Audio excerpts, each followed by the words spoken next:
Vamos a comenzar ya este filandón hoy dedicado, como les decíamos, al presidente de las Cortes, al leonés Carlos Pollán, que ya nos acompaña aquí en este plató del filandón. ¿Qué tal? Muy buenas noches. Buenas noches. Muchas gracias por acompañarnos. Un placer, como siempre. Hablaremos con Carlos Pollán durante la próxima media hora. Lo haremos también en compañía del director del Diario de León, Joaquín Sánchez Torné. Muy buenas noches. Buenas noches. Y del responsable de Es la Mañana de Es Radio León, Arturo Martínez. Muy buenas noches. Muy buenas noches, Roberto. Gracias también a los dos por acompañarnos en este filandón en el que, como vamos a hablar de mucha actualidad política, yo quería preguntarle al presidente de las Cortes, como se habla tanto de crispación, de enfrentamiento entre bloques, si él, como mediador en esas Cortes autonómicas, si nota esa crispación, si desde fuera se exagera más, si es verdad que usted percibe ese ambiente tan enfrentado o no es para tanto. Bueno, creo que mentiría si dijera que no es verdad, ¿no?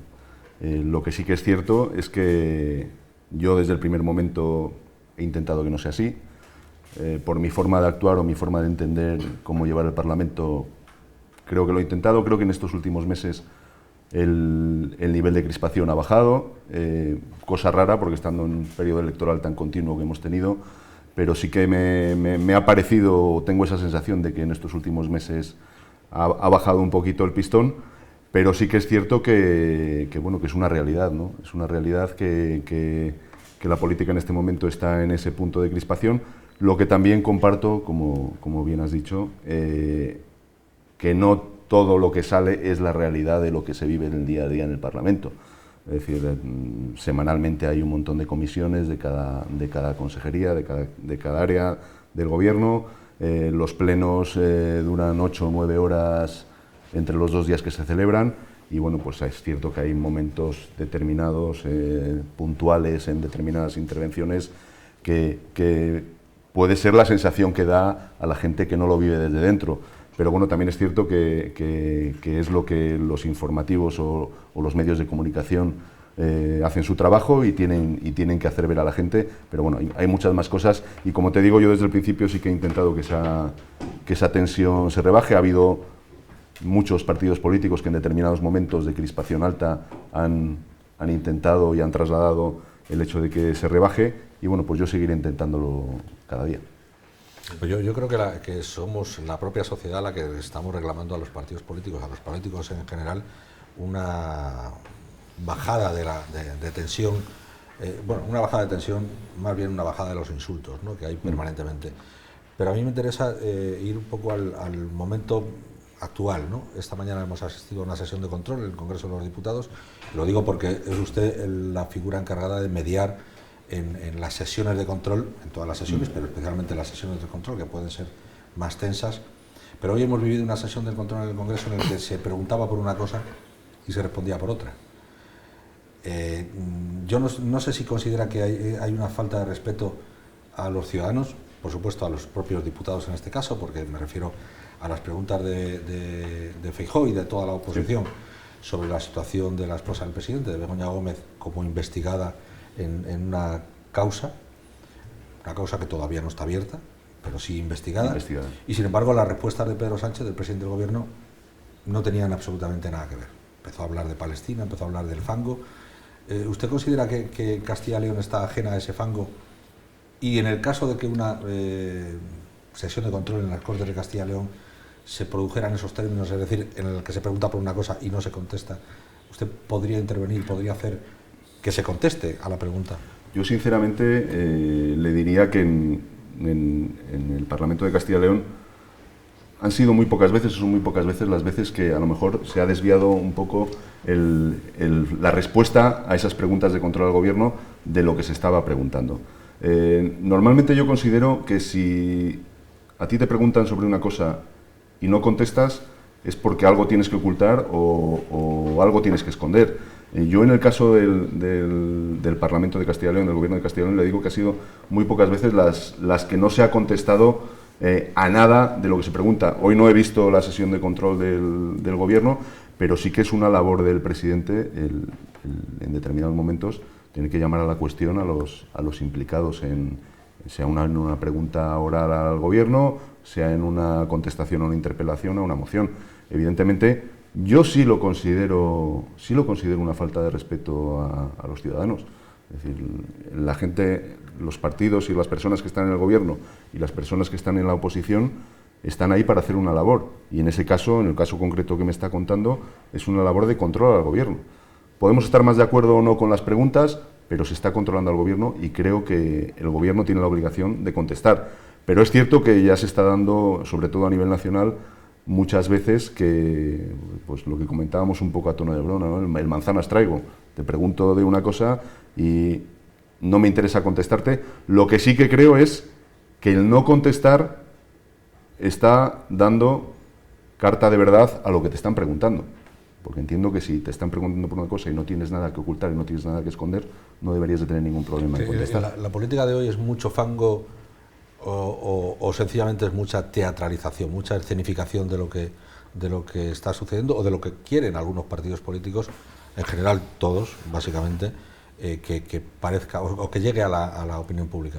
Bueno, yo creo que tiene una parte de todo. Sí que es cierto que depende de cada partido político el intentar sacar partido a lo que tú pretendes que se haga en esa comunidad o a lo que tú llevas en tu programa político y hacerlo de la forma más real y más sincera posible.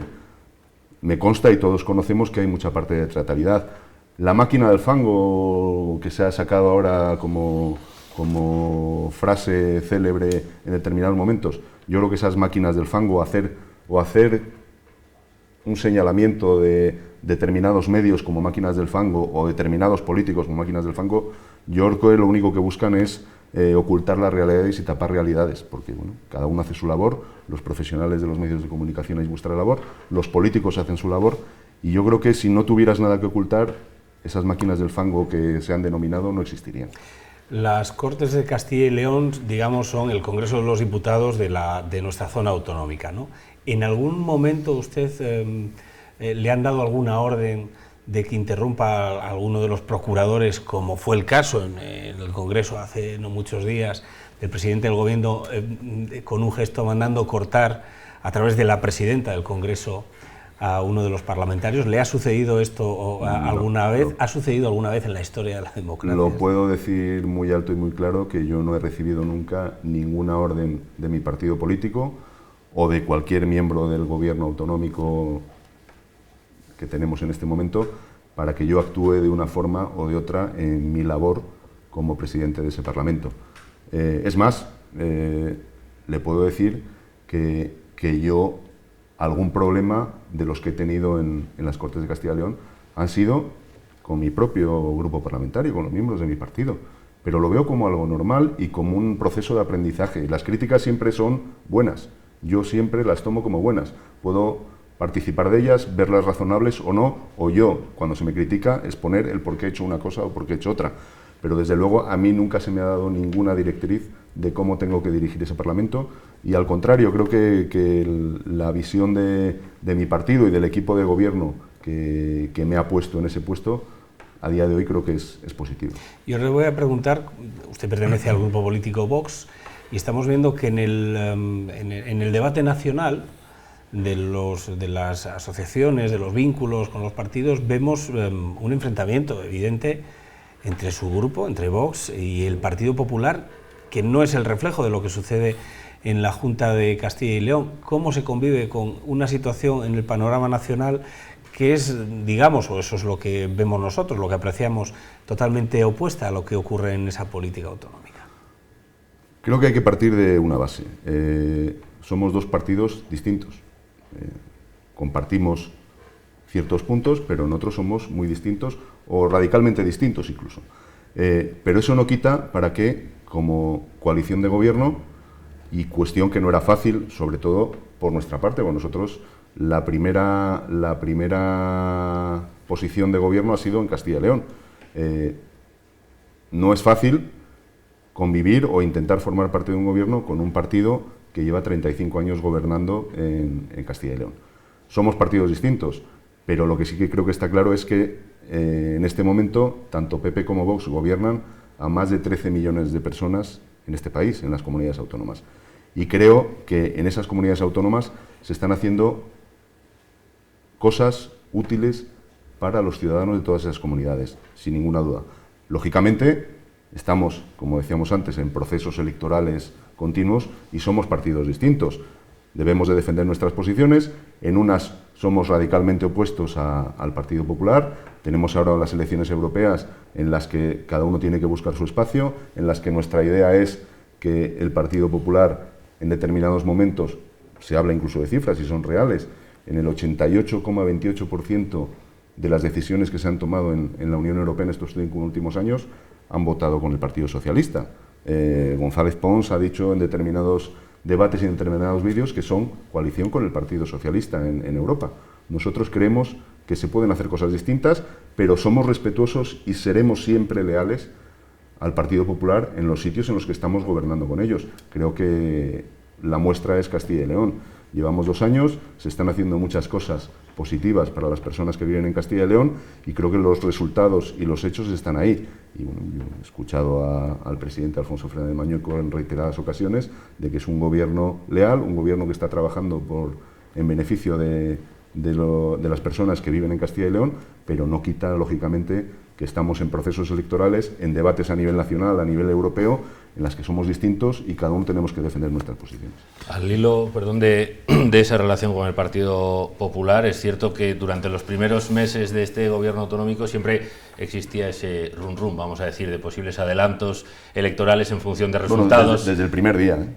Por eso digo que desde el principio también venía de atrás de la ruptura con Ciudadanos, luego parecía que cada vez que había una cita electoral eso podía repercutir. No sé si esa parte ya ha pasado, si ya hay estabilidad y si esta cita ahora de las europeas también podría marcar de nuevo esa incertidumbre de un adelanto electoral en Castilla y León. Yo creo que dentro de la lealtad que he hablado, de la lealtad nuestra hacia ellos y yo creo que también de ellos hacia nosotros, esa lealtad se ha producido también, yo lo comentaba el otro día, se ha producido también en las campañas electorales que hemos tenido, en las campañas electorales municipales del año pasado, en las autonómicas, en las generales.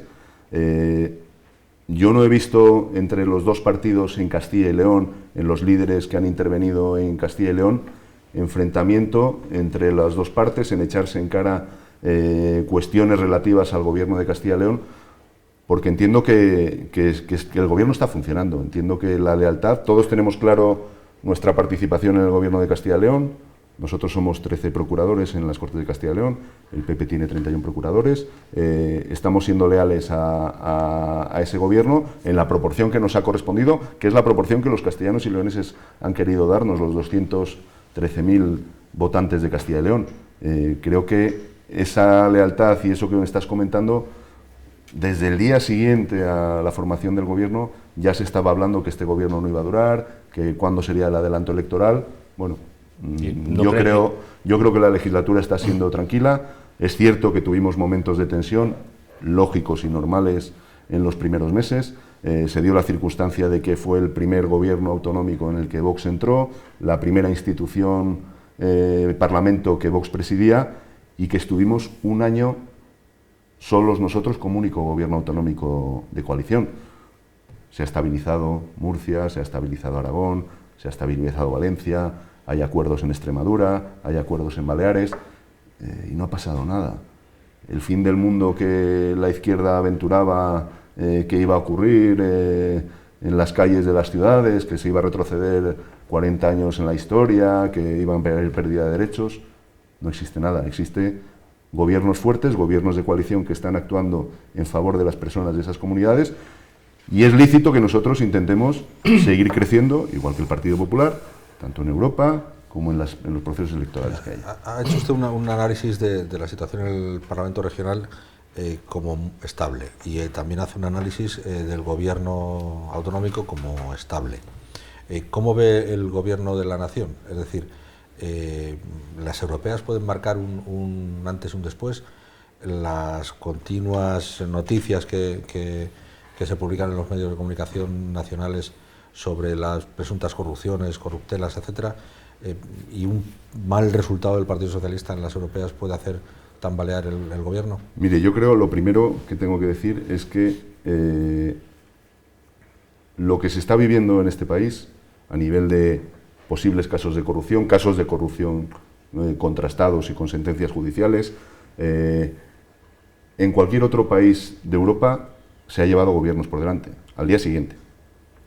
Aquí estamos en una imagen, desde mi punto de vista, de descrédito absoluto de España como país. Creo que estamos dando una imagen a nivel internacional. No falta hablar de los casos de supuestas crisis diplomáticas que se están abiertos ahora con determinadas decisiones con las que está actuando este gobierno, pero bueno, estamos viviendo el decir en campaña electoral que no vamos a pactar con determinados grupos partidos políticos, al día siguiente lo hacemos. No va a haber una ley de amnistía porque el gobierno en completo, en pleno anterior, dijo que la ley de amnistía era inconstitucional y que era absolutamente imposible que hubiera una ley de amnistía. Cuando han hecho falta comprar 7 votos para una investidura, se han comprado y hay ley de amnistía que se va a aprobar mañana. Creo que el descrédito que está adquiriendo este país a nivel internacional es tremendo. Es tremendo. Pero no sé lo que me preguntaba. No sé si todo eso es suficiente. Cada día nos despertamos con un caso de corrupción nuevo, con una investigación nueva dentro de esos casos de corrupción que por un lado se nos dice que no existe nada, luego nos enteramos que la mujer del presidente está como investigada desde hace un mes antes de que escriba su carta lacrimógena para que todo el mundo le apoye. Sinceramente creo que la imagen no es buena y los socios de gobierno no son de fiar. No son de fiar. Lo que sí que es cierto es que cuando tú has decidido ceder ante todos esos grupos políticos para que te mantengan en el gobierno, tienes que ser consciente de que si hoy te piden esto, mañana te van a pedir otra cosa y mañana te van a pedir otra cosa. En esas incoherencias o en esas mentiras de campaña, ¿cómo se explica los, yo diría ahora casi salvajes ataques de Santiago Abascal a Feijóo?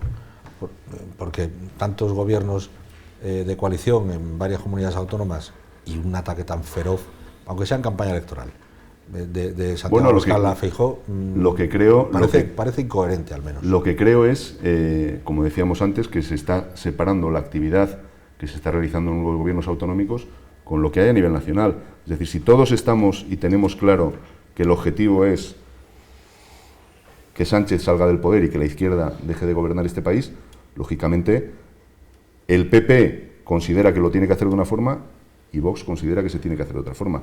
Y lo que Vox y Santiago Abascal creo que están manifestando y considerando es que con el Partido Socialista no se puede llegar a ningún tipo de acuerdo ni pacto, pero ni en Europa, ni aquí, ni repartirse los jueces, ni repartirse los consejos de administración de Televisión Española, ni repartirse las presidencias de las comisiones en el Congreso, ni nada parecido. Eso es lo que creo que desde Vox se está echando en cara al Partido Popular, que un domingo se manifiesta contra la ley de amnistía y al día siguiente está pactando con Sánchez cosas. Entonces eso es lo que desde nuestro punto de vista no se debe de hacer, porque al final seguimos dando vida a un Partido Socialista que está pactando con todos los partidos que están en contra de la unidad de España. Es decir, han sido muy claros, Bildu, los independentistas, Junts, todos están en contra de la unidad de España. Eso es así y es evidente. Cuando se habla de corrupción normalmente o se habla de este tipo de cuestiones, sale el término a relucir siempre ultra, ¿no?, desde la otra parte.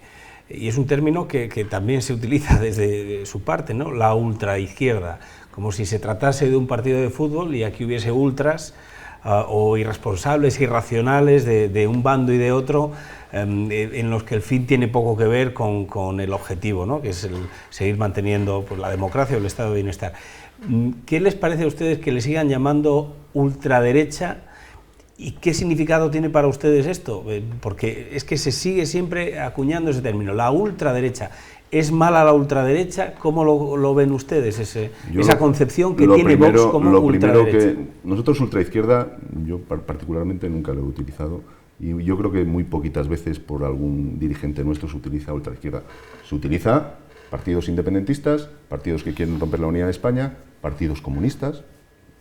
Es que hay veces que o incluso su majestad. Hay veces que a Podemos o a Sumar te diriges a ellos como Partido Comunista y les parece mal.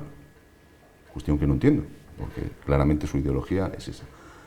Bueno, su ideología y una parte importantísima de cualquiera de las coaliciones que existen, que dieron nacimiento a Izquierda Unida, que luego a Podemos. Estará y luego conmigo a que yo lo he vivido en el Parlamento de Castilla y León, cuando tildas en este caso personifico, porque es el que hay, a Pablo Fernández de Podemos como comunista, pues a veces que se lleva él mismo las manos a la cabeza. Bueno, es que Pablo Fernández y el partido ni siquiera de izquierda. Y el Partido Socialista, cuando hablas de comunistas, cuando hablas de Bildu como filoetarras o herederos políticos de ETA, se llevan las manos a la cabeza. Es decir, nos quieren autoconvencer de que no son lo que verdaderamente son.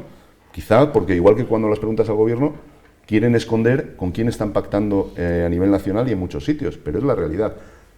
Me desvío a lo que me decía. La parte ultra, que quizás sea ultra, también por alguna parte del discurso. ¿Sabe cuál es el problema? Que ha llegado, que te llamen ultra, entra por este lado y sale por este.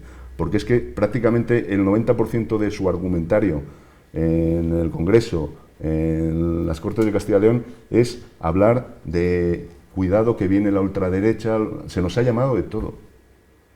O sea, ya no lo considero un insulto, es prácticamente irrisorio. Cualquier argumentación, cualquier intervención lleva por delante fascistas, ultraderechistas, homófobos, xenófobos.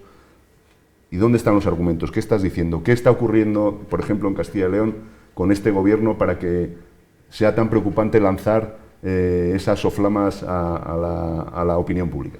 No está pasando nada. Está pasando que hay un gobierno de coalición de PP y Vox que está trabajando y que está haciendo las cosas bien. Por cambiar un poco de tema, ayer mismo se iniciaron los trabajos para exhumar algunos cadáveres de la guerra civil en la provincia de León. De momento no se ha encontrado nada, pero se han iniciado esos trabajos. ¿Usted qué opina de todo eso?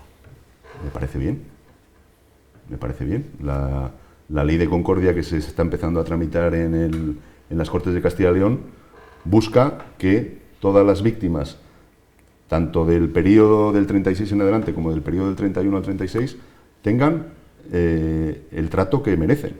Lo que no puede ser es que los políticos intencionadamente marquemos lo que es la historia o intentemos reescribir la historia. La historia es para los historiadores y la política para los políticos.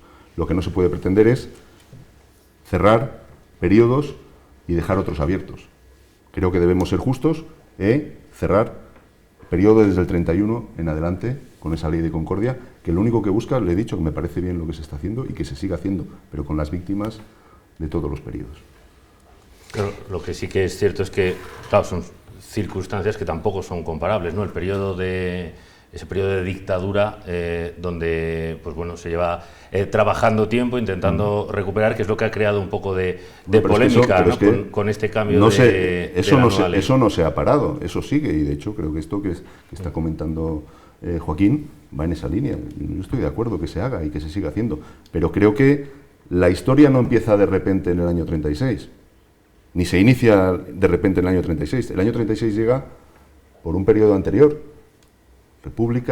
Una república que en el 34 tiene un golpe de Estado, que se le olvida a mucha gente decirlo, y que sigue adelante. También ha desaparecido ETA del argumentario histórico de las leyes que se quieren promulgar.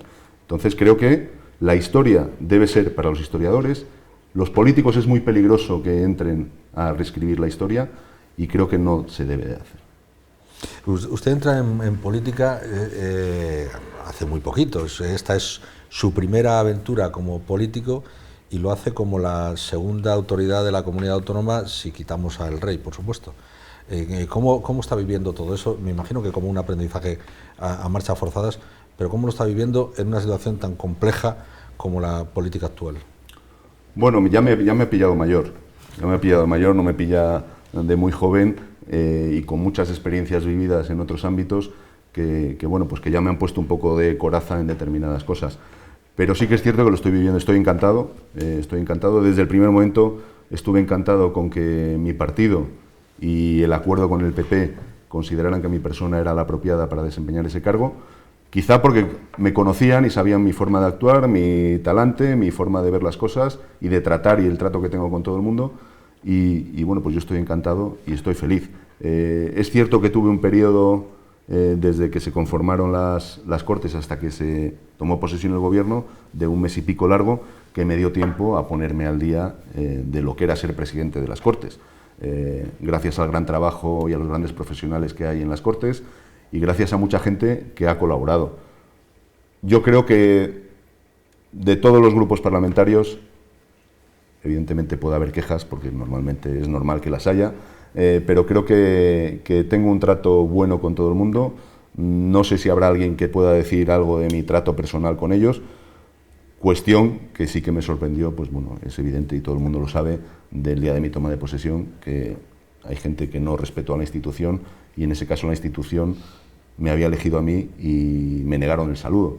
Hay muchas personas de esas que me negaron el saludo, que incluso alguna de ellas que me ha pedido disculpas personalmente, pero sí que es cierto que luego ha habido determinados momentos en que se me ha tachado de no institucional por personas que no respetaron a la institución en ese primer día.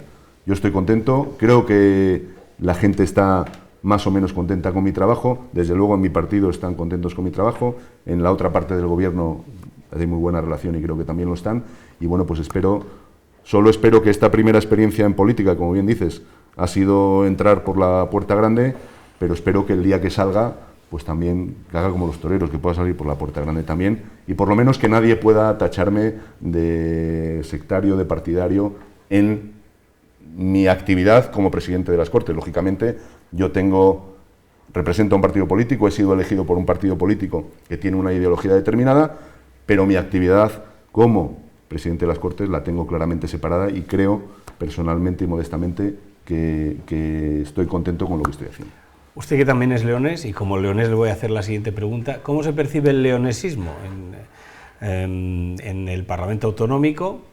¿Y cómo es el trabajo diario o qué es lo que le falta al Parlamento Autonómico para mejorar la situación de León? ¿Cuál es la realidad que usted percibe allí como leonés? Yo creo que la realidad, no participo ni me parece apropiado el victimismo que se tiene desde el leonesismo con León. Creo que lo que yo llevo viviendo en estos últimos años, en cuanto a nivel presupuestario, por ejemplo, este año León vuelve a ser la provincia con más inversión en los presupuestos, inversión real en los presupuestos de la comunidad. Más de 228 millones de euros de inversión en la provincia de León. Casi un 9% del presupuesto de inversión real de la comunidad. Creo que se están haciendo cosas bien. Creo que el problema que tenemos viene de años atrás, que no ha sido así, pero creo que en estos últimos años, el año pasado, y los planes de futuro que hay son buenos para León. Arrastramos una pirámide demográfica que es una pesada carga por la edad de nuestros habitantes. Es difícil retomar. Sí que es cierto que ahora ha habido un pequeño crecimiento de población. Seguimos estando en las últimas de la comunidad autónoma, eso no hay ninguna duda, porque son datos reales, pero creo que sí que es importante, hablábamos antes de estas elecciones europeas que tenemos el día 9, porque creo que para Castilla y León son muy importantes las decisiones que se puedan tomar en Europa en estas elecciones. Tema agricultura, tema ganadería, parece que todo el mundo se ha puesto al orden de los problemas cuando han salido los agricultores y ganaderos a las calles a protestar. Esto es una cuestión que se lleva por nuestra parte trabajando desde hace mucho tiempo y creo que debemos de insistir mucho en que es muy importante para León y para Castilla y León que haya un cambio en las políticas europeas para seguir creciendo, porque el sector primario en Castilla y León es muy importante y en León es muy importante que se trabaje en él. Usted está acostumbrado a que en los debates haya que terminar ya o haya que cumplir con unos tiempos. Tengo cierta laxitud. Nosotros es que hemos cumplido ya el global, ya el global ya hemos terminado, así que hasta aquí tiene que llegar esta charla con el presidente de las Cortes de Castilla y León, con Carlos Pollán. Muchas gracias por habernos acompañado en este filandón. Un placer. Gracias también a Joaquín Arturo por haber estado aquí y a todos ustedes por habernos acompañado. Volvemos dentro de 7 días. Muy buenas noches.